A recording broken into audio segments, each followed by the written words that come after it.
जगतर एक सुंदर पक्षी बाई चढ़ई प्राणी जगतर ए सुंदरतम सृष्टि बाई चढ़ई को नहीं लेखा जाइछि अनेक कथा और कहानी।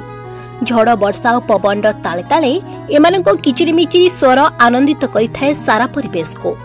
तेबे वर्तमान विलुप्त प्राय एही बाई चढ़ई काहेकि ना असंतुलित परिवेश और जलवायु परिवर्तन बाध्य करिछि बाई चढ़ई को गांव ठू दूरे जिबाको।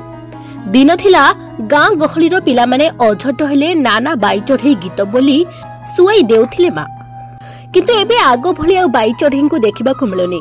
कहिबाको गले विलुप्त प्राय एही बाई चढ़ई जनगहली ठारू दूरे निछाटिया स्थान मानकरे उच्च गछ गुड़िकरे एमाने बसा बांधिबाको पसंद करिथांती। एमानकर खातिर न थाए झड़ वर्षा को। पवन ताले ताले झुली झुली किचेर मिचेर स्वर सृष्टि करे संगीतर एक मूर्छना, जहाँकि कवि तार मनर कथा को व्याख्या करिथाए। बाई चढ़ईर जीवन शैली बंचिबार बाट देखाए।